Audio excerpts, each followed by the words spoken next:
The dust storm came without warning, blinding her as she stumbled along the unmarked road somewhere in the Wyoming Territory, one hand clutching her swollen belly, and the other shielding her face from the stinging sand that whipped across the desolate landscape like nature's fury unleashed.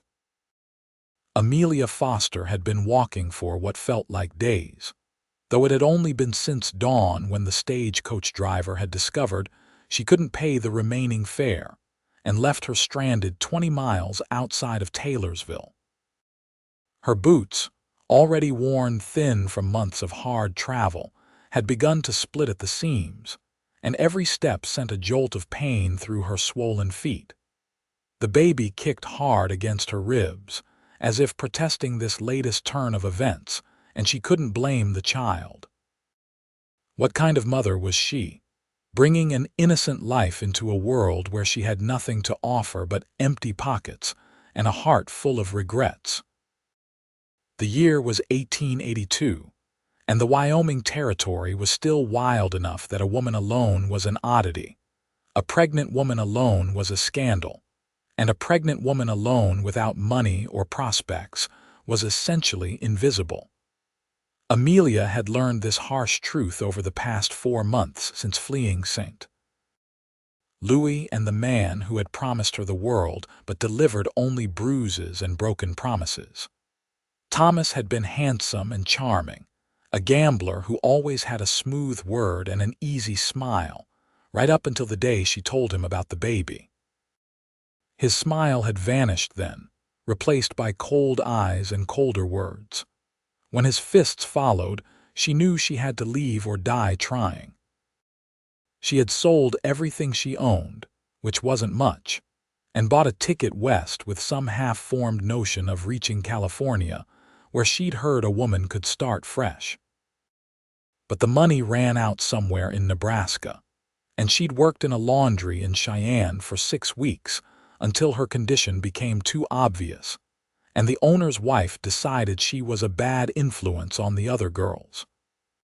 From there, it had been a patchwork of odd jobs, charity meals, and increasingly desperate measures just to keep moving forward.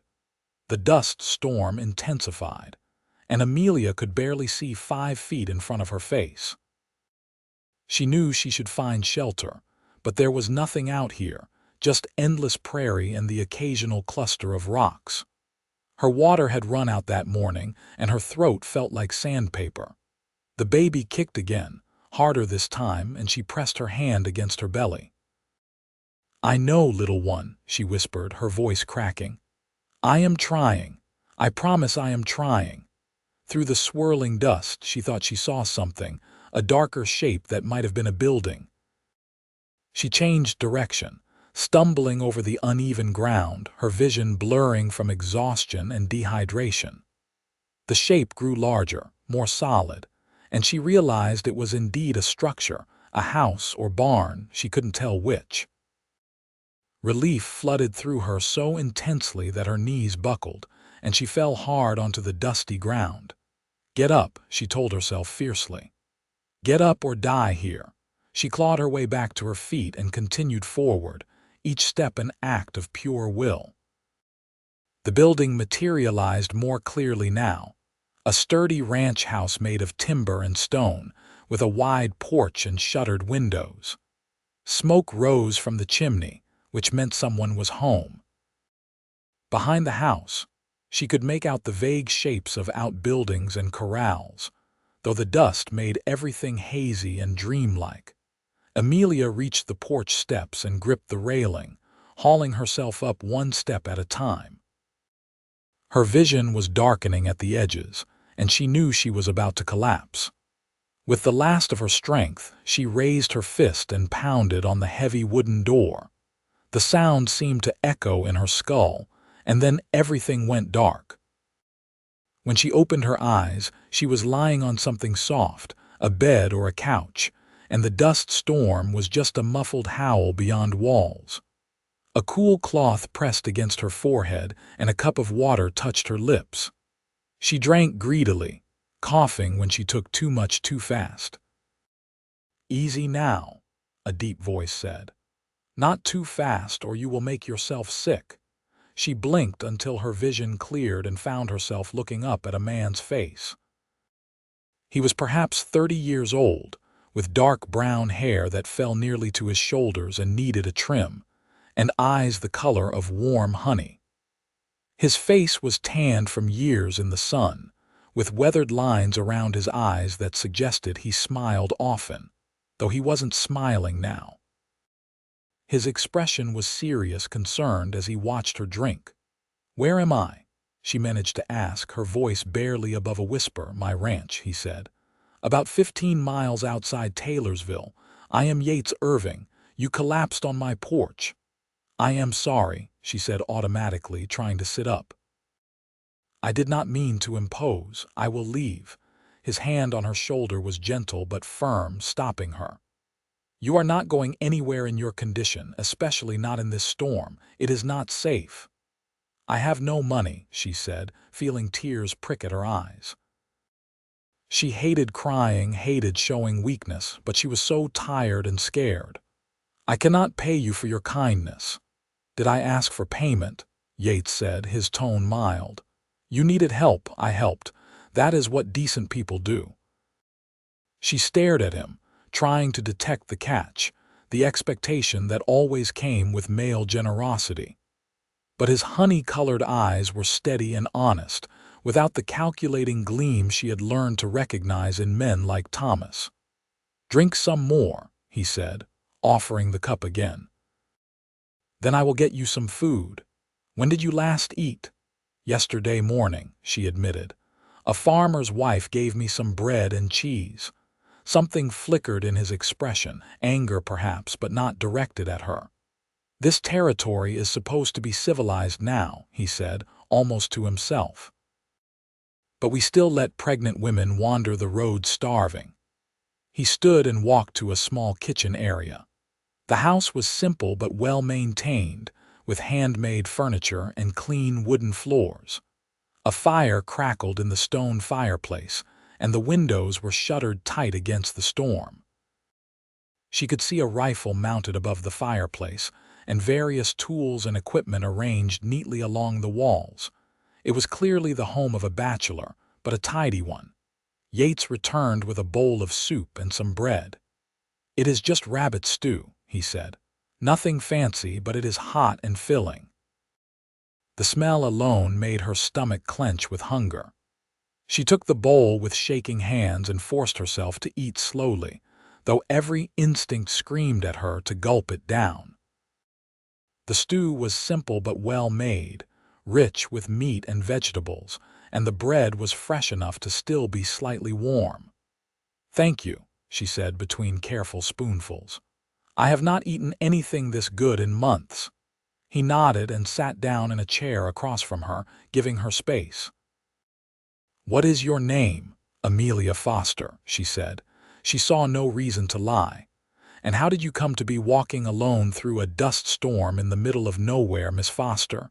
"It is just Amelia," she said. "I am not married." She saw no point in pretending otherwise. Her lack of a wedding ring was obvious, as was her condition. If he judged her for it, his face didn't show it. "All right, Amelia. What happened?" she told him, though she left out the worst details about Thomas and the beatings. She simply said he had left when she told him about the baby, and she had been trying to reach California ever since. As she spoke, Yates listened without interruption, his expression growing increasingly troubled. "So the stage driver just left you on the side of the road?" He said when she finished. "I could not pay the rest of the fare," she said. "He had every right." "Right and decent are not always the same thing," Yates said. "He should have at least taken you to the nearest town." "Should have," Amelia said with a bitter smile. "The world is full of things that should have happened differently." Yates was quiet for a moment, then stood and walked to the window, peering out at the storm through a crack in the shutters.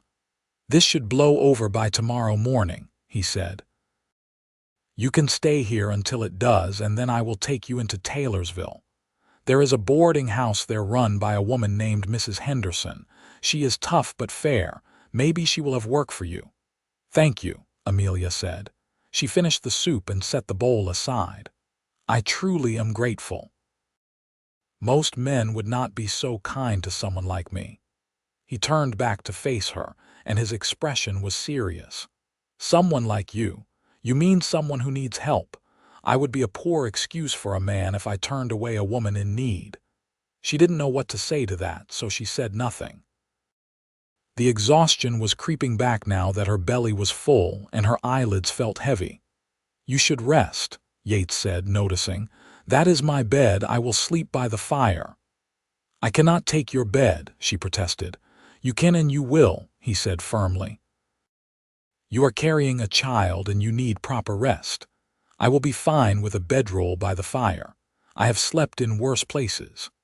She was too tired to argue. As she lay back down, pulling the clean-smelling blanket over herself, she watched him settle by the fire with a well-worn bedroll and a pillow. He moved with the easy efficiency of someone accustomed to taking care of himself, banking the fire just right and arranging his makeshift bed with quick, practiced motions. "Yates," she said softly. "Yes. Why are you being so kind to me?" He was quiet for so long she thought he might not answer. Then he said, "Because someone should have been kind to you long before now. Sleep, Amelia. You are safe here." She believed him, which surprised her. She hadn't trusted a man in so long that she had forgotten what it felt like. But something in Yates Irving's honest eyes and gentle hands made her feel that maybe, just maybe, there were still good people in the world. She closed her eyes and, for the first time in months, fell into a deep, dreamless sleep. When she woke, pale morning light was filtering through the shutters, and the howl of the storm had been replaced by birdsong. She sat up slowly, her body aching from months of hard travel, and found Yates at the kitchen area, cooking something that smelled wonderful. "Good morning," he said, glancing over at her. "How are you feeling?" "Better," she said honestly. "Much better." "Good. I made breakfast, eggs and bacon and more bread." Her stomach growled in response, and he smiled. It transformed his whole face, making him look younger and more approachable. She found herself smiling back without thinking about it. Over breakfast, Yates told her about his ranch. He had 200 acres that he had homesteaded 5 years ago after leaving his family's farm in Ohio.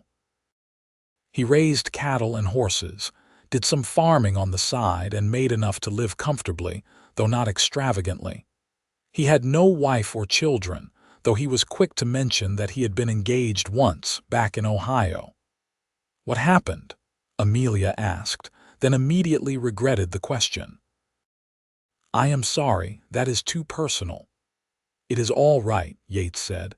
"She decided she did not want to come west. She wanted to stay near her family, and I wanted to have my own place.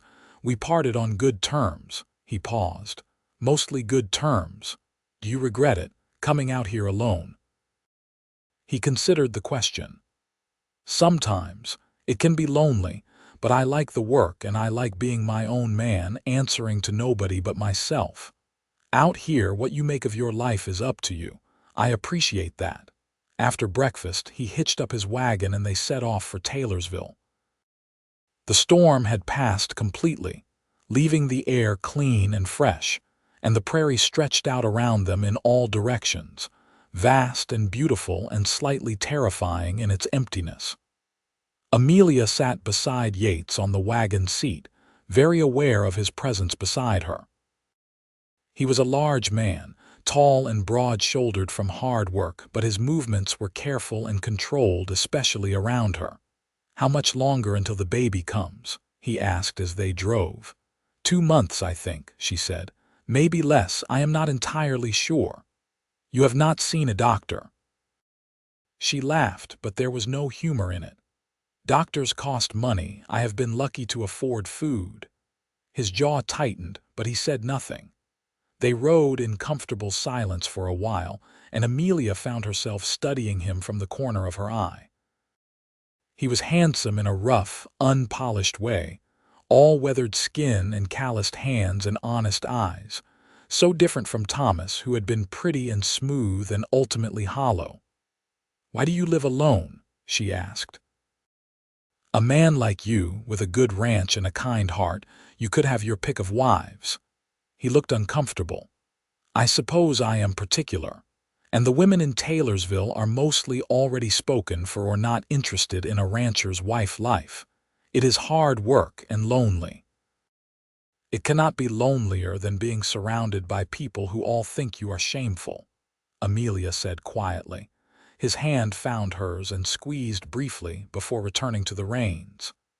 "You are not shameful, Amelia Foster. You are brave and strong, and any man with sense would be honored to know you." She blinked back sudden tears. When was the last time anyone had said something kind about her? She couldn't remember. Taylorsville appeared on the horizon, a small collection of wooden buildings clustered along a single main street. There was a general store, a saloon, a church, a blacksmith, a doctor's office, and various other establishments that marked a frontier town trying to become civilized. Yates drove the wagon directly to a two-story house on the edge of town, with a sign out front that read, "Henderson's Boarding House." A formidable woman in her 50s answered the door, her steel-gray hair pulled back in a severe bun, and her sharp blue eyes taking in Amelia's condition in one quick glance. "Yates Irving," she said. "What brings you to town?" "Morning, Mrs. Henderson," Yates said politely. "This is Miss Amelia Foster. She needs a room and possibly work. I was hoping you might be able to help her." Mrs. Henderson's gaze shifted to Amelia, assessing. "Pregnant and alone," she stated flatly. It was not a question. "Yes, madam," Amelia said, lifting her chin. She refused to be ashamed. "Can you cook, clean, sew?" "Yes, madam, all three." "I run a respectable establishment," Mrs. Henderson said. "I do not tolerate drinking, gambling, or entertaining men in the rooms." "I am not interested in any of those things," Amelia said firmly. "I just need work and a place to stay, Mrs. Henderson studied her for another long moment, then nodded.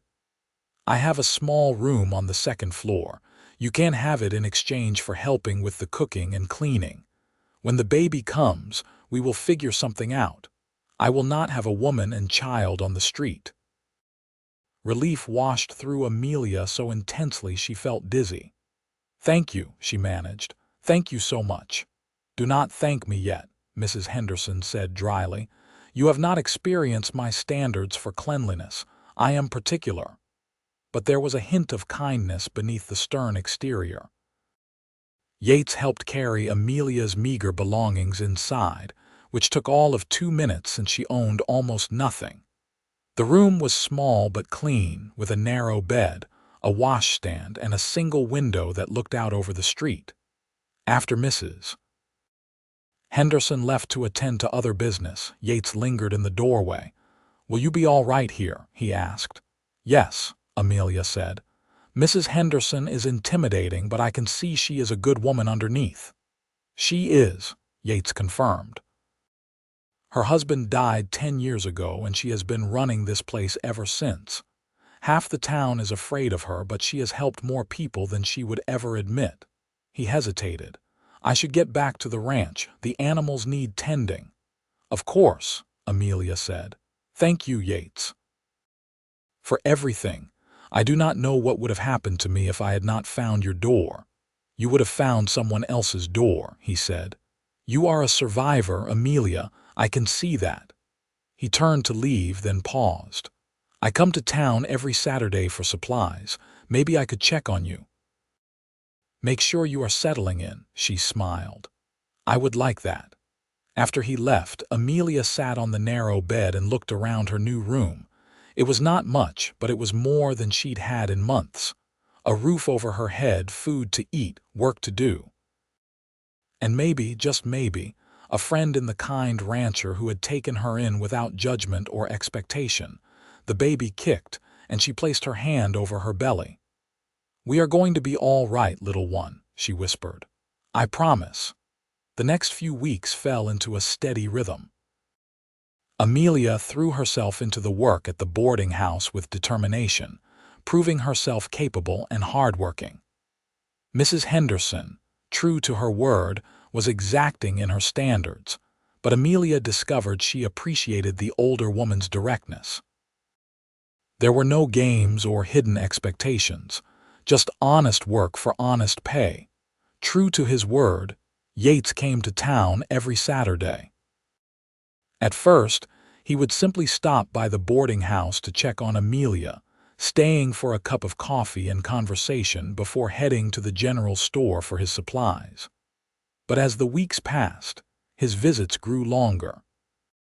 He would stay for lunch, which Amelia usually prepared, and they would talk for hours about everything and nothing. She learned that he loved horses more than cattle, that he had a talent for woodworking and made most of his own furniture, that he missed his mother's cooking but not his father's stern expectations. He learned that she had grown up in Philadelphia, the daughter of a shopkeeper who died when she was 16, that she loved reading but rarely had access to books, that she dreamed of having a garden full of vegetables and flowers. "There is plenty of space for a garden at the ranch," Yates said one afternoon as they sat on the boarding house porch, watching the town go about its business. "That must be nice," Amelia said wistfully. He was quiet for a moment, then said, "You could come see it sometime. The ranch, I mean. Maybe next Sunday. I could pick you up after church if you would like." She looked at him, surprised. "You want me to visit your ranch? Why not? You have only seen it while half dead from exhaustion. You should see it properly." He smiled. "And I make a decent Sunday dinner, if I do say so myself." "People will talk," she warned. "An unmarried pregnant woman visiting a bachelor's ranch. Let them talk," Yates said firmly. "I stopped caring what narrow-minded people think a long time ago." She found herself smiling.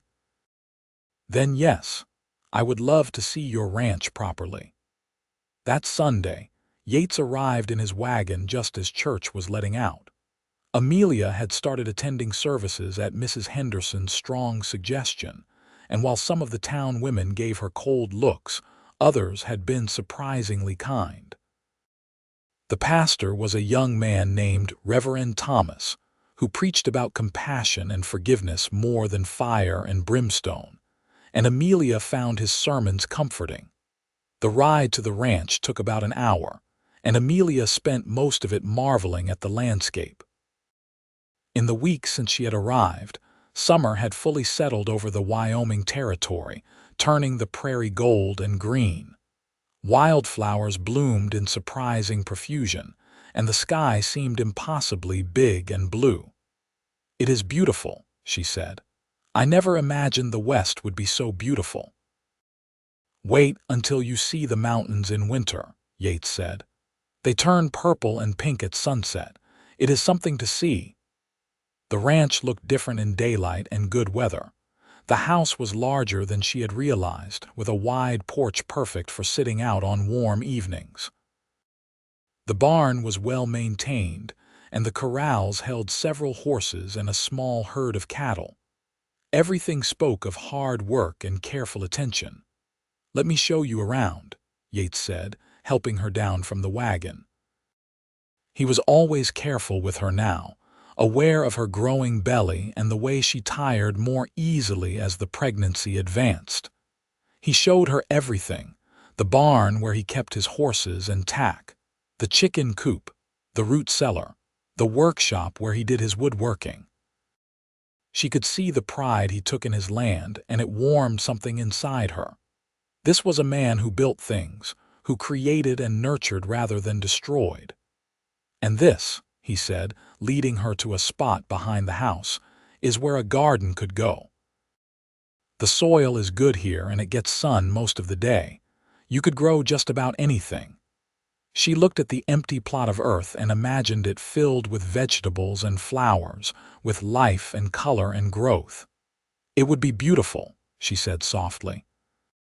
They ate dinner at the simple wooden table, a meal of roasted chicken and potatoes that Yates had clearly put effort into preparing. As they ate, Amelia found herself watching him, noticing little things. The way he smiled when he talked about his horses, the calluses on his hands from hard work. The gentle way he moved around her, always aware of her condition, always careful. "Why are you looking at me like that?" he asked, catching her staring. She felt her cheeks heat. "I was just thinking how different you are from what I expected." "What did you expect?" "I do not know. Most men I have met have wanted something from me, but you just keep giving without asking for anything in return. It confuses me." Yates set down his fork and looked at her seriously. "I am not most men, Amelia, and I do not believe kindness should come with strings attached." "Everyone wants something," she said quietly. "Maybe I do want something," he admitted, "but maybe what I want is just to know you are safe and happy. Would that be so strange?" She did not know how to answer that, so she changed the subject. But his words stayed with her through the rest of the afternoon and the ride back to town. Could someone really care about her well-being without expecting something in return? It seemed too good to be true. As summer deepened, Yates' visits became the highlight of Amelia's week. She found herself thinking about him constantly, remembering things he said, looking forward to Saturday mornings when he would arrive with his easy smile and honest eyes. She told herself it was just friendship, that she was being foolish to think it could be anything more. What man would want to take on another man's child? What man would want a woman who had been so thoroughly ruined? But then she would catch him looking at her with an expression she could not quite read, something warm and tender that made her heart skip. And she would wonder. One Saturday in late July, Yates arrived looking unusually nervous. He asked if she would take a walk with him, and she agreed, curious. They walked to the edge of town where a small creek ran through a grove of cottonwood trees. The sound of running water was peaceful, and the shade was welcome relief from the summer heat. "Amelia," Yates said, then stopped, seeming to struggle with his words. "I have something to say, and I need you to let me get it all out before you respond. Can you do that?" She nodded, her heart suddenly pounding. "I know we have only known each other for a few months," he began, "and I know your situation is complicated, but I cannot stop thinking about you. When I am at the ranch, I find myself imagining you there with me. When I am in town, I am counting the days until Saturday. You are brave and strong and kind, and you make me laugh, and I think I am falling in love with you." Amelia's breath caught. She had not expected this, had not dared to hope for it. "I know about the baby," he continued. "I know it is not mine, but that does not matter to me. If you would have me, I would be honored to call that child my own. I would be honored to call you my wife." He finally met her eyes. "I am not a rich man and ranch life is hard, but I promise I would spend every day trying to make you happy. I would never raise a hand to you or speak a harsh word. I would protect you and care for you and that baby for as long as I live." Tears were streaming down her face now, but she did not try to stop them. "Yates, you do not have to answer now," he said quickly. "I know this is sudden. Take time to think about it. I just needed you to know how I feel." "No," she said firmly. "I do not need time." His face fell, and she realized he thought she was rejecting him. She stepped forward and took his hands in hers. "I do not need time because I already know my answer," she said. "Yes. Yes, I will marry you. Yes, 1,000 times yes." For a moment, he just stared at her as if he could not believe what he was hearing.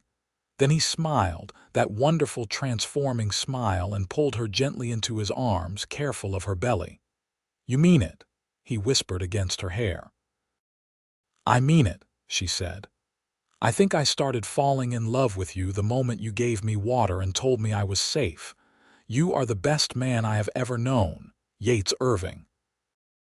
He pulled back just enough to look at her face. Then slowly, giving her every chance to pull away, he leaned down and kissed her. It was gentle and sweet and full of promise, and Amelia felt something inside her that had been frozen for so long finally begin to thaw. When they returned to the boarding house, Mrs. Henderson took one look at their faces and actually smiled, which was almost as rare as a Wyoming snowstorm in July. "About time," the older woman said. "I was beginning to think you two would dance around each other forever." "You knew?" Amelia asked, surprised. "Child, everyone in town has known for months that Yates Irving is head over heels for you. You were apparently the only one who could not see it." Mrs. Henderson shook her head fondly. "When is the wedding?" "Soon," Yates said firmly. "As soon as we can arrange it." They were married 2 weeks later in the small church in Taylorsville, with Mrs. Henderson and the blacksmith standing as witnesses. Amelia wore a simple blue dress that Mrs. Henderson had altered to accommodate her belly, and Yates wore his best suit, which he had clearly not worn in years based on how uncomfortable he looked in it.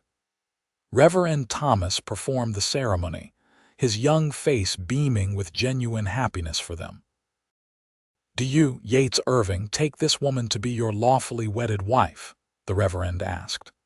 "I do," Yates said, his voice strong and clear, his eyes never leaving Amelia's face. "And do you, Amelia Foster, take this man to be your lawfully wedded husband?" "I do," she whispered, hardly able to believe this was real. "Then by the power vested in me, I pronounce you husband and wife. You may kiss your bride."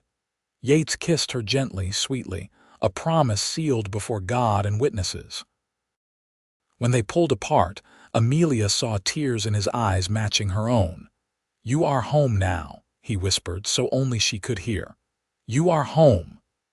They rode back to the ranch together, Amelia's few possessions loaded in the wagon.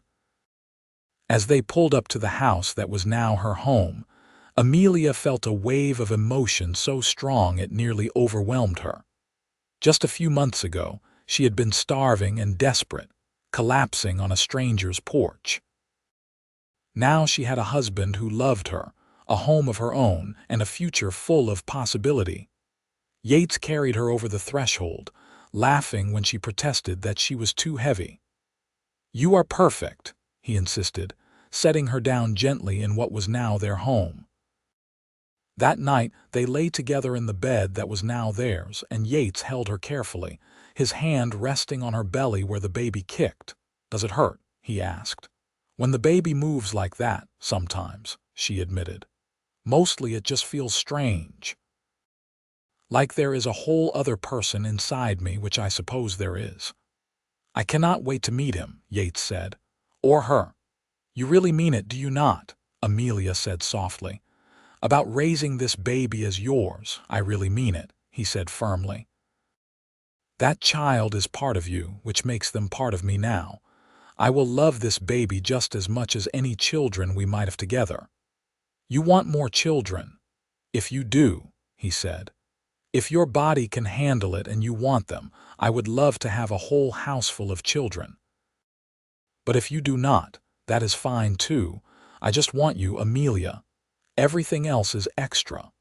She turned in his arms so she could see his face in the dim moonlight filtering through the window. "How did I get so lucky?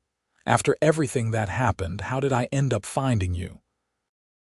"I think I am the lucky one," he said, brushing a strand of hair from her face. "I was so lonely before you came. I did not even realize how lonely until you were here, and suddenly my house felt like a home." They talked long into the night, making plans for the future. Yates wanted to expand the ranch, maybe add some sheep alongside the cattle. Amelia wanted that garden and maybe some fruit trees. They talked about what they would name the baby, debating options and laughing at some of the more outlandish suggestions. "What if it is a girl?" Amelia asked. "I have always liked the name Sarah." "Sarah Irving," Yates tested. "I like it, and if it is a boy, I do not know, something strong, maybe Samuel Irving," he said, smiling. "That works too." As summer turned to fall, Amelia settled into ranch life with surprising ease. She planted a small herb garden near the kitchen door, though Yates insisted she save the bigger garden project until after the baby came. She learned to care for the chickens and collect eggs, and she spent hours watching Yates work with the horses, marveling at his patience and skill. Her belly grew larger, and with it came discomfort and fatigue. Yates was endlessly patient, taking over the heavier chores without complaint and insisting she rest whenever she looked tired. At night, he would rub her swollen feet and tell her stories about his childhood in Ohio, making her laugh with tales of his misadventures with his brothers. "How many brothers do you have?" she asked one evening. "3," he said. "All older. They all stayed in Ohio to help run the family farm. I was always the odd one out, the one who wanted to see what was over the next hill." "Do you miss them?" "Sometimes," he admitted, "but I write to my mother regularly. Maybe someday they will come visit, meet you and the baby." "I would like that," Amelia said. She had no family of her own, and the thought of being part of Yates' family, even from a distance, warmed her heart. In early September, the pain started. Amelia was in the kitchen making bread when the first contraction hit, doubling her over the table. Yates was in the barn, and by the time he came in for lunch, the contractions were coming regularly. "It is time," she said, trying to keep the fear out of her voice. She had heard too many stories of women dying in childbirth. Yates went pale but quickly composed himself.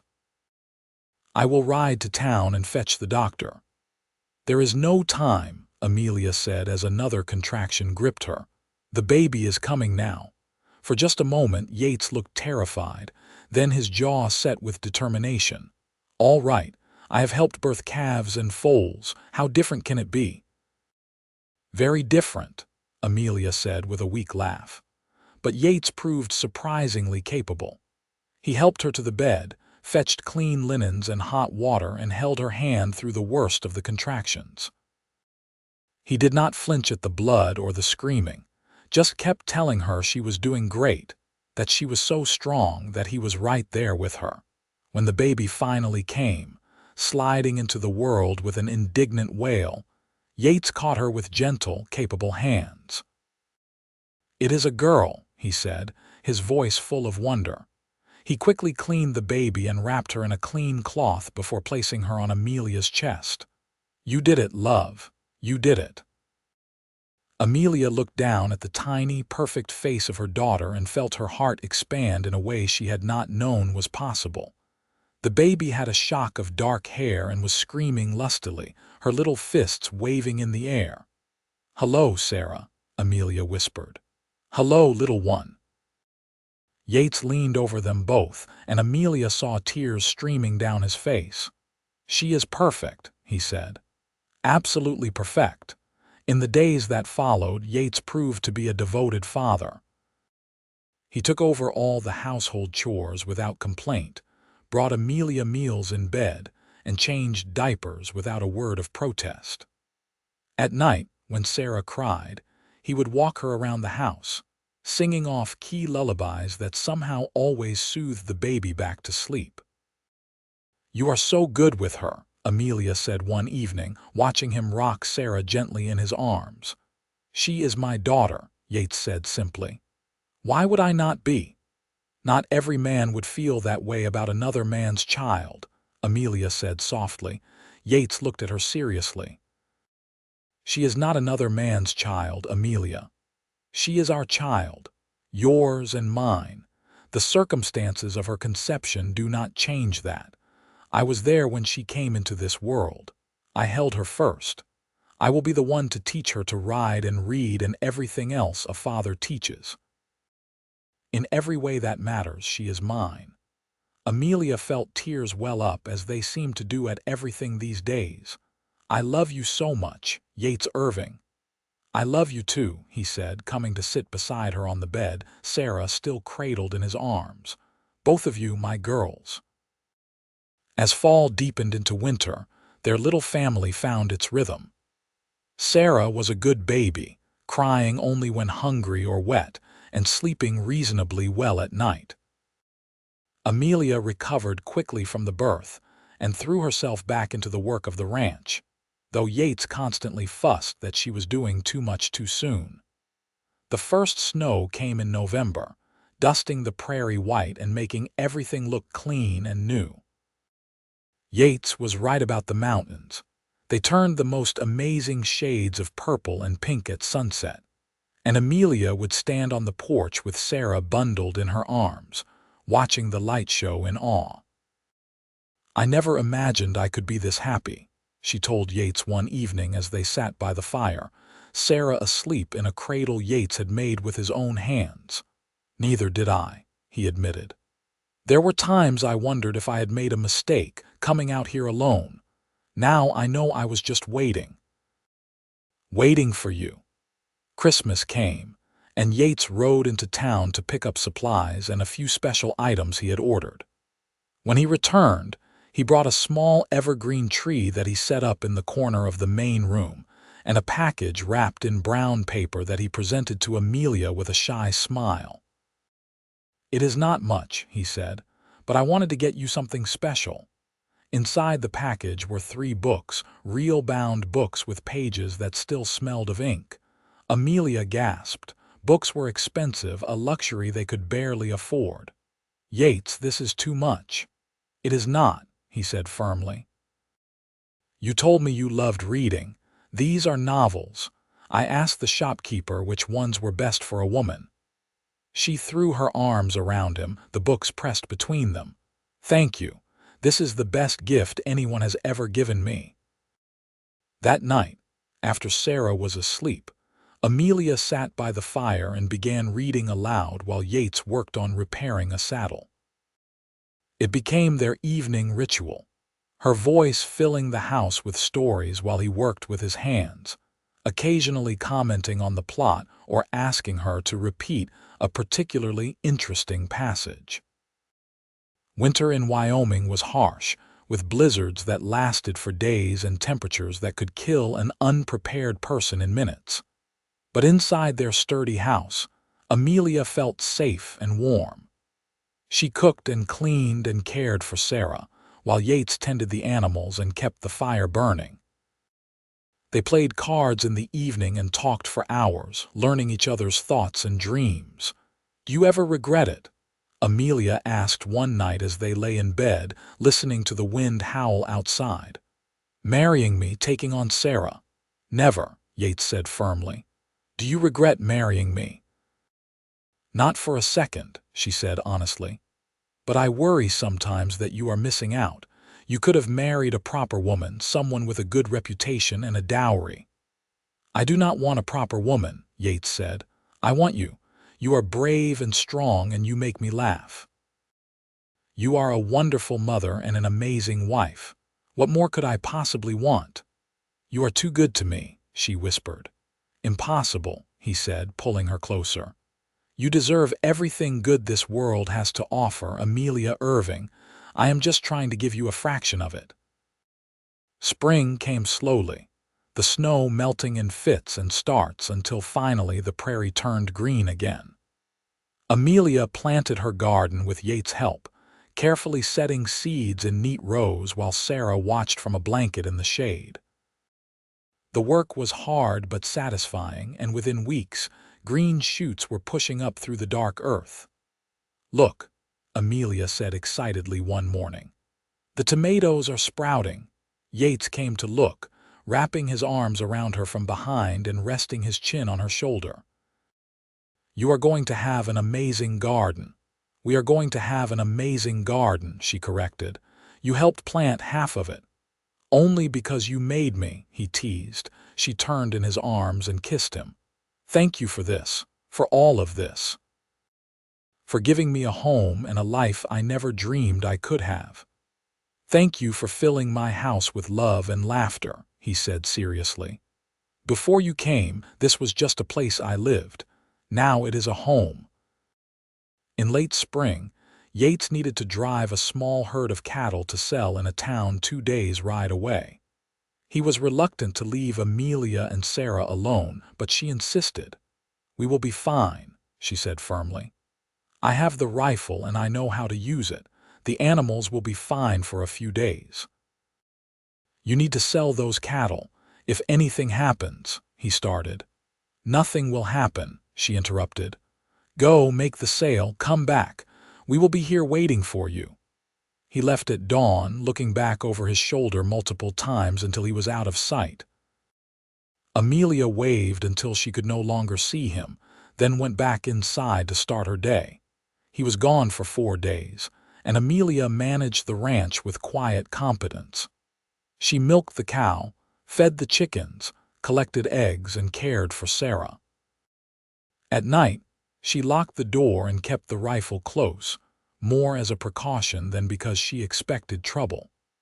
The isolation did not frighten her. She had come to love the vast emptiness of the prairie and the way the stars filled the night sky. When Yates finally returned, riding up to the house with his horse lathered and tired, Amelia ran out to meet him. He swept her into his arms, lifting her off her feet despite her protests. "I missed you," he said, burying his face in her hair. 4 days felt like 4 months. "I missed you too," she admitted. "Sarah kept looking at the door like she was wondering where you went." "Where is she?" he asked immediately. "Napping. Come inside, you must be exhausted." Over dinner, he told her about the trip. The cattle had sold for a good price, and he had bought several items for the ranch with the proceeds, including some new tools and a bolt of pretty fabric he thought she might like. "You did not have to do that," she said, running her hands over the soft cotton printed with tiny flowers. "I wanted to," he said. "Maybe you could make yourself a new dress or something for Sarah." "I will make something for both of us," she decided. That night, as they lay in bed, Yates said quietly, "I have been thinking." "About what?" "About expanding the ranch. Maybe buying the section of land that borders ours to the east. It would give us more grazing land for the cattle, and there is a good creek running through it." He paused. "But it would cost money, and we would have to be careful for a while." "Do it," Amelia said without hesitation. "This is your dream, Yates, our dream. We will manage." He kissed her forehead. "Have I mentioned lately that I love you?" "Not in the last few hours," she teased. "I love you, Amelia Irving, more than anything." Summer came again, bringing with it the first anniversary of the day Amelia had collapsed on Yates' porch. They celebrated quietly, just the two of them and Sarah, but it felt momentous. 1 year ago, Amelia had been desperate and alone, carrying a baby she was not sure she could provide for. Now she had a husband who adored her, a beautiful daughter, a home she loved, and a future bright with promise. "Can you believe it has been a year?" she asked Yates as they sat on the porch in the evening, watching the sun set over the prairie. "Best year of my life," he said firmly. "Mine too," she agreed. Sarah, now almost 10 months old, was learning to pull herself up and cruise around furniture. She had Amelia's dark hair and, surprisingly, Yates' honey-colored eyes. Whether through some strange quirk of genetics or simply because she had known no other father, she looked enough like Yates that no one would ever question her parentage. "Dada," Sarah said clearly one morning, reaching for Yates. He froze, then looked at Amelia with wonder in his eyes. "Did she just—" "She did," Amelia said, smiling through tears. "She said Dada." Yates swept Sarah up into his arms, holding her close. "That is right, sweetheart. I am your Dada, and I love you so much." In the fall of 1883, Mrs. Henderson came to visit, bringing news from town and a basket of preserves. She sat at the kitchen table drinking coffee while Amelia kneaded bread, and Sarah played with wooden blocks on the floor. "You look happy," Mrs. Henderson observed. "I am," Amelia said honestly. "Happier than I ever thought possible. Yates is a good man. I am glad you two found each other." The older woman paused. There is talk in town about expanding the school. They want to hire a second teacher. I thought you might be interested." "Me, teach?"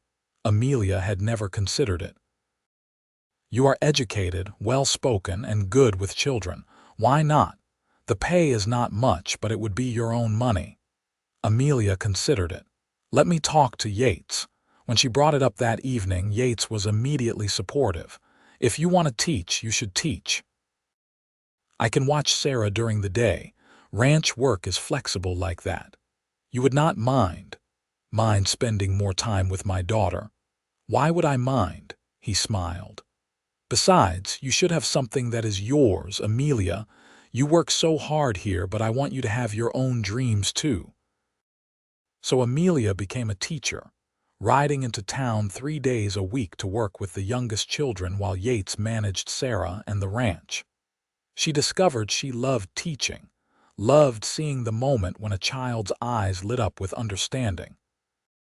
The extra money was welcome too, allowing them to buy a few luxuries and save toward expanding the ranch. Life fell into a comfortable pattern. They worked hard, laughed often, and loved deeply.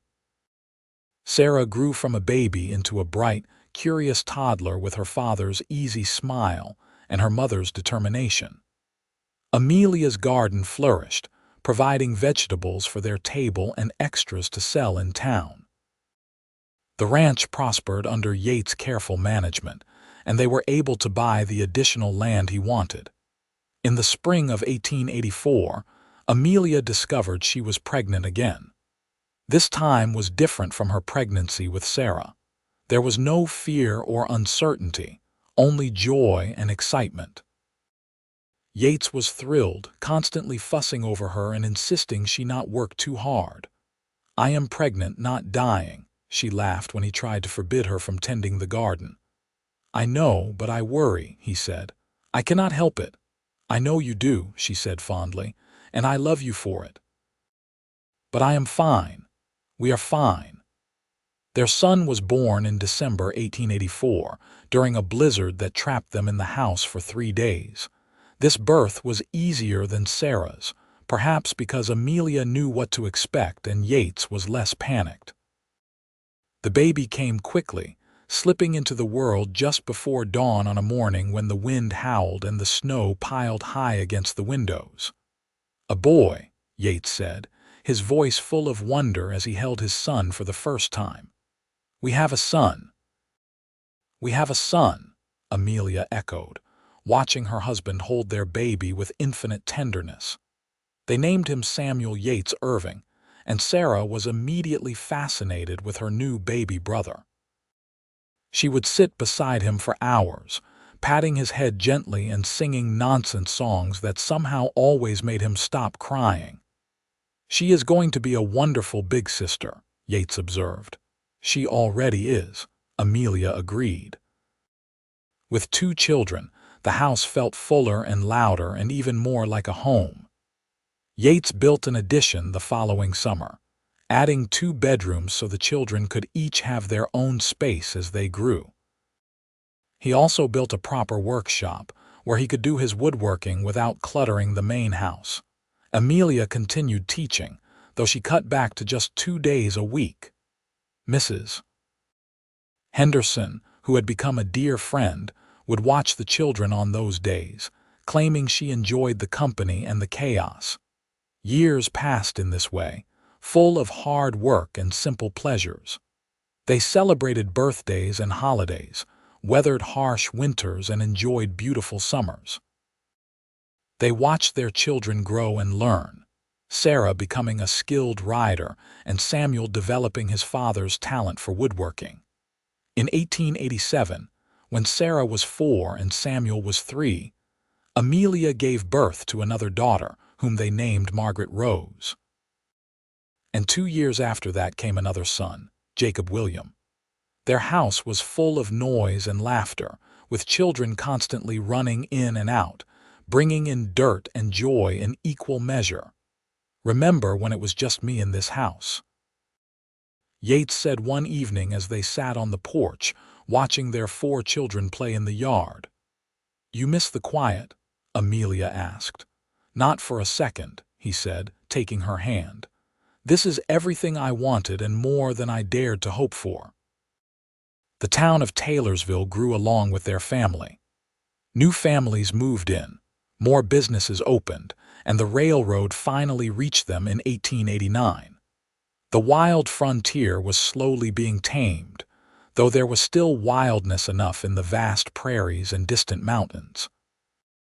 Sarah grew into a bright, independent young woman who could ride as well as any cowboy and had her mother's quick mind. Samuel was quieter, more thoughtful, but with a talent for building things that surpassed even his father's skill. Margaret was fearless and stubborn, always getting into mischief. Jacob was the baby, sweet-natured and affectionate, following his siblings everywhere, through it all. Amelia and Yates' love only deepened. They still talked for hours in the evening, still laughed at each other's jokes, still looked at each other with the same warmth and affection they had felt in those early days. They had their disagreements, of course. No marriage was perfect. But they always talked through their problems, never went to bed angry, and never lost sight of how lucky they were to have found each other. On their 10th wedding anniversary, Yates surprised Amelia with a trip to Cheyenne, just the two of them. Mrs. Henderson insisted on watching the children, and they spent 3 days in the territorial capital, staying in a real hotel and eating in restaurants and attending a concert at the Opera House. "This is wonderful," Amelia said as they walked through the streets of Cheyenne, her hand tucked into the crook of his elbow. "But I miss the children." "So do I," Yates admitted with a laugh. "Who would have thought we would become such homebodies?" "I think we always were," Amelia said. "We just needed to find home first." On their last evening in Cheyenne, they stood on the hotel balcony watching the sunset, and Yates pulled her close. "Thank you," he said softly. "For what? For knocking on my door that day, for trusting me, for building this life with me, for giving me these 10 amazing years." "Thank you for saying I was home," Amelia said, remembering his words from their wedding day. "Thank you for meaning it. Thank you for being the man you are." He kissed her then, long and sweet, and Amelia felt the same flutter in her stomach she had felt when he first kissed her all those years ago. When Wyoming achieved statehood in 1890, they celebrated along with the rest of the territory, though the change made little practical difference to their daily lives. They were still ranchers, still working hard to build something lasting for their children. Sarah turned 10 that year, and Yates began seriously teaching her about managing the ranch. "It will be yours someday," he told her. "All of this. You need to know how to run it." "What about Samuel?" Sarah asked. "He will have his share too, and Margaret and Jacob." "But you are the oldest, and you have the most interest in the ranch. I want to make sure you are prepared." Amelia watched her daughter ride out with her father to check on the cattle, sitting tall in her saddle and listening intently to everything Yates said. It filled her with pride and also a touch of melancholy. Her babies were growing up, becoming their own people, and while that was exactly as it should be, it still made her heart ache a little. "They grow up so fast," she said to Mrs. Henderson during one of the older woman's visits. "They do," Mrs. Henderson agreed. She was in her 70s now, her hair completely white but still sharp as a tack. "But you and Yates have raised good children. You should be proud." "I am," Amelia said. "I just wish I could slow it down a little." In 1893, when Sarah was 13, Samuel 11, Margaret 9, and Jacob 7, tragedy struck when a late spring blizzard caught them unprepared. Yates and Sarah had ridden out to move some cattle to higher ground and got caught in the storm. They made it home, but Yates had frostbite on his hands and feet. Amelia spent 3 terrifying days nursing him, keeping him warm and doctoring his frozen extremities, while praying constantly that he would be all right. The children were quiet and scared. not understanding why their invincible father was suddenly so weak. "You cannot leave me," Amelia whispered to him during the worst night, when his fever was high and he kept drifting in and out of consciousness. "You promised me a lifetime, Yates Irving, and I am holding you to that." He pulled through, though he lost 2 toes to frostbite. The doctor said he was lucky it was not worse, that many men would have lost entire feet or even legs. Yates recovered slowly, frustrated by his temporary weakness but grateful to be alive. "I could have left you a widow," he said one evening as he recuperated, still mostly confined to bed. "Left you alone with 4 children. But you did not," Amelia said firmly. "You are here and you are healing, and we are going to grow old together, just like we planned." "I am sorry I scared you," he said quietly. "Just promise me you will be more careful," she said. "No more taking risks with the weather." "I promise." He kept that promise. As he healed and returned to work, he was more cautious, more aware of his own mortality and his responsibility to his family. The experience had shaken him, made him realize how precious and fragile their life together was.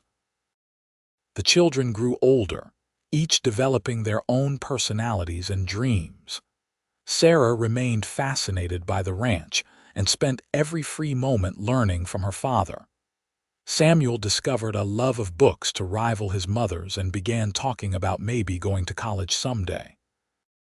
Margaret proved to have a talent for music and spent hours teaching herself to play an old piano they bought from a family moving back east. Jacob was the family peacemaker, always smoothing over arguments and making everyone laugh. In 1895, Yates' mother wrote to say she was finally coming to visit, bringing his youngest brother Daniel with her. It sent the household into a frenzy of cleaning and preparation. Amelia wanted everything to be perfect, wanted Yates' family to see how good their life was. When they finally arrived, stepping off the train in Taylorsville, Yates swept his mother into a bear hug that lifted her off her feet. Mrs. Irving was a small, round woman with kind eyes and a warm smile, and she immediately folded Amelia into an embrace. "So you are the woman who tamed my wild boy," she said fondly. "I have been wanting to meet you for so long." "I did not tame him," Amelia said, laughing. "I just loved him." "That is even better," Mrs. Irving declared. The visit lasted a month, and Amelia grew to love Yates' mother dearly. The older woman helped in the kitchen, told stories about Yates as a boy that made everyone laugh, and fussed over the children like they were her greatest treasures. Daniel, who was 25 and unmarried, fit right in, helping with the ranch work and entertaining the children with tall tales. "You have done well," Mrs. Irving told Yates one evening as they all sat on the porch watching the sunset. "This ranch, your family, everything. Your father would be proud, though he would never have admitted it." "Is he still angry I left?" Yates asked. "He was never angry, just disappointed he did not get to see you build this life. He died last year." Yates was quiet for a long moment. "I wish I had gone back to see him." "He understood why you did not," his mother said gently. "He was a stubborn man, but he loved you. He kept every letter you ever sent." After his mother and brother left, Yates was subdued for a few days, processing his feelings about his father. Amelia gave him space but made sure he knew she was there if he needed to talk. Finally, one night, he told her about his childhood, about his complicated relationship with his demanding father, about the mix of love and resentment he had carried for so long. "I wish I could have made peace with him before he died," Yates said. "You did in your own way," Amelia said. "You became the man you wanted to be, not the man he wanted you to be, and you made a good life. That is its own kind of peace." He held her close that night, grateful for her wisdom and understanding. The years continued to pass, marked by small joys and occasional sorrows. Sarah turned 18 in 1898, a beautiful young woman with her mother's dark hair and her father's honey eyes. She had multiple suitors, but she turned them all down, insisting she was not ready to leave the ranch. "There is time enough for courting," she told her parents. "Right now, I want to learn everything I can about running this place." Samuel graduated from the high school in Taylorsville at the top of his class and announced he wanted to go to college in Laramie. It was hard to let him go, but Amelia and Yates both knew it was the right thing. "He needs to see more of the world," Yates said, though his voice was heavy. "He needs to find his own path." "I know," Amelia said, watching their son pack his trunk. "I just wish his path did not take him so far away." But Samuel came home for summers and holidays, always happy to return to the ranch and his family. He studied law, hoping to become a lawyer and maybe even a judge someday. His parents could not have been prouder. Margaret shocked everyone by announcing at 16 that she wanted to be a teacher like her mother. "I want to help children learn," she said. "Is that so strange?" "Not strange at all," Amelia said, hugging her daughter. "I think it is wonderful." Jacob, meanwhile, was still finding his way, trying different things and never quite settling on any one path. But he was only 13, still young enough to have time to figure it out. In 1899, as the century drew to a close, Amelia and Yates found themselves alone in their house for the first time in years. Sarah was visiting friends in Cheyenne. Margaret was at a teaching workshop in Laramie. Jacob was spending a week with Mrs. Henderson in town, and Samuel was still away at college. "It is so quiet," Amelia said, looking around their empty house. "Too quiet," Yates agreed. "I never thought I would miss the noise, but I do." They spent the week reconnecting, remembering what it was like to be just the two of them. They took long walks, stayed up late talking, and made love with the freedom of knowing they would not be interrupted by a crying child or a knock on the door. "We should do this more often," Yates said. "Just us." "We should," Amelia agreed, "though I will be happy when they all come home." As the new century dawned in 1900, Amelia and Yates stood on their porch and looked out over the ranch they had built together. The house had grown over the years, with additions and improvements that made it more comfortable. The barn was large and well-maintained, the corrals full of quality horses and cattle. The garden was mature now, with fruit trees that actually produced fruit and beds full of vegetables and flowers. "You ever think about that day," Yates asked, "when you knocked on my door?" "All the time," Amelia admitted. "I was so scared and desperate I thought my life was over." "Instead, it was just beginning," Yates said. "For both of us," she agreed, taking his hand. "You saved me that day, Yates." "No," he said, looking at her with all the love in his heart shining in his eyes. "We saved each other." Sarah returned from Cheyenne with surprising news. She was courting a rancher's son named Thomas Miller. "I know what you are thinking," she said quickly, seeing her mother's expression. "But he is nothing like Sarah's father. He is kind and hardworking, and he loves ranching as much as I do." "Your father's name was Thomas," Amelia said quietly. "I know," Sarah said, "but I do not think that should matter. This Thomas is his own person." Yates met Thomas Miller and found himself impressed, despite his initial reservations. The young man was indeed kind and respectful, and clearly devoted to Sarah. They married in the spring of 1901, and Sarah and her new husband built a house on the far edge of the ranch, starting their own herd with help from Yates. Margaret began teaching at the school in Taylorsville, living in the room that used to be Amelia's at Mrs. Henderson's boarding house. Samuel graduated from college and took a position with a law firm in Cheyenne, though he came home often. Jacob, now 15, was showing an interest in veterinary medicine, having always had a special way with animals. "Our children are grown," Amelia said wonderingly one evening. When did that happen? While we were not looking, Yates said. But we did well, Amelia. Look at them. They are all good people finding their own paths. We did do well, she agreed. In 1903, Sarah gave birth to Amelia and Yates' first grandchild, a boy she named Yates Thomas Miller. Holding his grandson for the first time, Yates had tears in his eyes. I am a grandfather, he said in wonder. How did I get old enough to be a grandfather? You are not old, Amelia said fondly. You are distinguished. More grandchildren followed over the years. Sarah had 3 children in quick succession. Margaret married a fellow teacher and moved to Casper, where she continued teaching and raising her 2 daughters. Samuel married a lawyer's daughter in Cheyenne and had twin boys. Jacob became a veterinarian and took over the animal care for the ranch, building his own practice on the side. Through it all, Amelia and Yates remained the center of their growing family. Holidays were loud, chaotic affairs with children and grandchildren filling the house.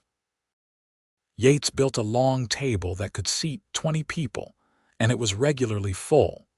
Mrs. Henderson passed away in 1905 at the age of 82, leaving her boarding house to Margaret in her will.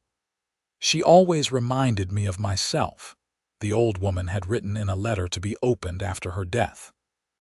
Strong and kind and determined to make a difference, the house should go to someone who will use it to help others.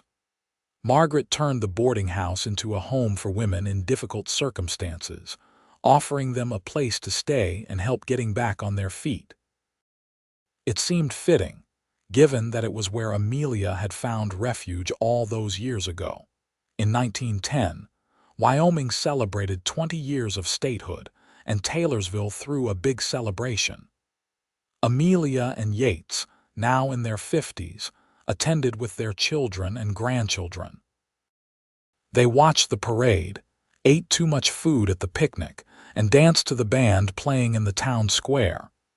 Can you believe it has been almost 30 years? Amelia said as they danced, her head resting on Yates' shoulder. Best 30 years of my life, he said, echoing what he had said about their first year together. Mine too, she agreed.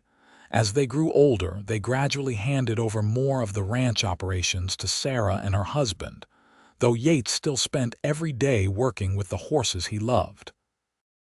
Amelia continued her garden, now with the help of her granddaughters, teaching them the same lessons she had learned over the years. They traveled a bit, visiting their children in Cheyenne and Casper, even making one memorable trip to Denver to see the city. But they always came back to their ranch, to the home they had built together. On their 30th wedding anniversary in 1913, their children threw them a surprise party. The house was packed with family and friends, and there were speeches and toasts and laughter. Samuel, now a respected lawyer, stood up to make a toast. To my parents, he said, raising his glass, who taught us all what love really means, who showed us that family is built not just on blood but on commitment and kindness and showing up every single day, who built this ranch and this family with their own hands and hearts. We love you both more than words can say. Everyone raised their glasses, and Amelia found herself crying happy tears. Yates squeezed her hand, and she saw that his eyes were damp too. Later that night, after everyone had left and the house was quiet again, they sat on the porch as they had done countless times over the years. The stars were brilliant in the dark sky, and a gentle breeze carried the scent of Amelia's roses. We did it, Yates said softly. We built a good life. We did, Amelia agreed. When I knocked on your door that day, I never imagined this, all of this. The children, the grandchildren, the love, I just wanted to survive. You did more than survive, Yates said. You thrived. We thrived together. You told me I was home, Amelia said, remembering. And you were right. I have been home every day since. They sat in comfortable silence, hands intertwined, watching the stars wheel overhead. They had built something lasting here, something that would continue long after they were gone. Their children would carry on the ranch, and their grandchildren would carry on the family traditions and values. It was a legacy worth being proud of. In the spring of 1915, Yates' health began to fail. He was 63 years old and had worked hard his entire life. The doctor said his heart was wearing out, that he should rest and take it easy. Yates tried, but it was not in his nature to sit still. He still went out to the barn every day, still checked on the horses, still worked in his workshop. "You are supposed to be resting," Amelia scolded gently. "I will rest when I am dead," he said with a smile. "Until then, I want to live." That summer was one of the most beautiful Amelia could remember. The weather was perfect, the garden flourished, and the grandchildren seemed to be visiting constantly. Yates spent hours with each of them, teaching them things, telling them stories, making sure they knew they were loved. In September, as the leaves began to turn gold, Yates collapsed in the barn while working with a young horse. Sarah found him and ran for help, but by the time the doctor arrived, it was clear there was nothing to be done. They carried him to the house to his bed, and Amelia held his hand while their children gathered around. "I am not scared," he told them. "I have had a wonderful life.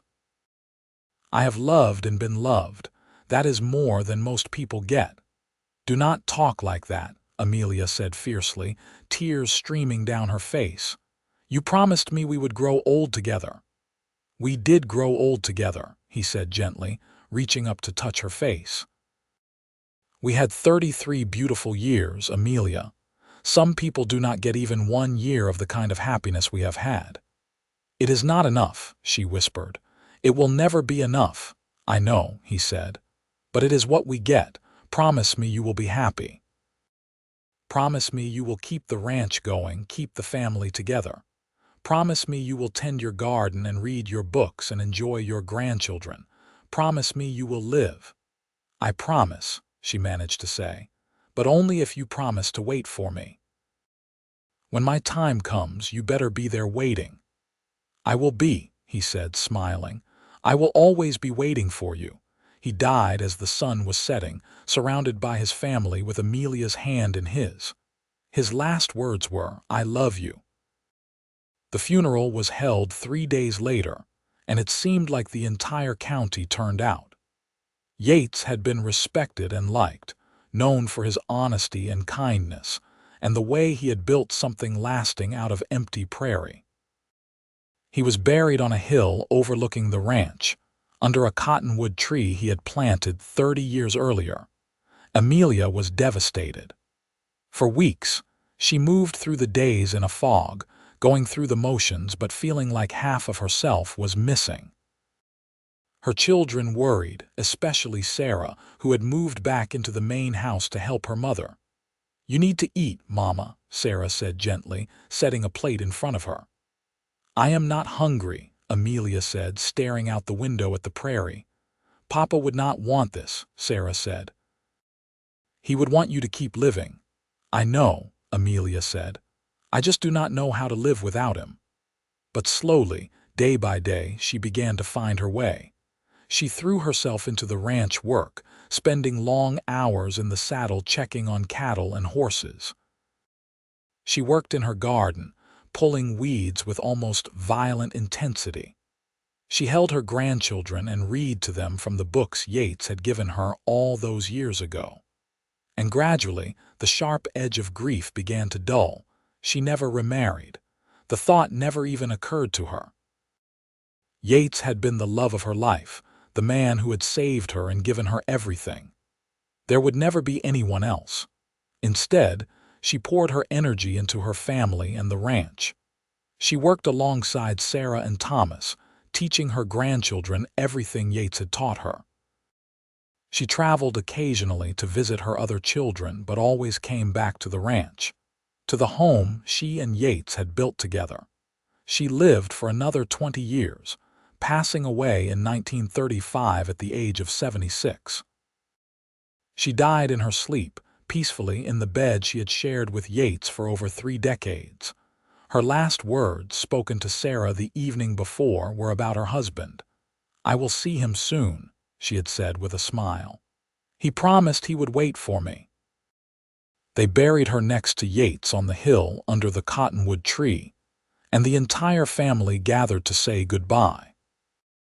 Her children and grandchildren, and even a few great-grandchildren stood around the grave, remembering a remarkable woman who had survived so much and built something beautiful out of desperation and determination. Sarah stood at the grave long after everyone else had left, looking down at the 2 headstones side by side. Yates Irving, 1852–1915. Beloved husband, father, grandfather. Amelia Foster Irving, 1859–1935.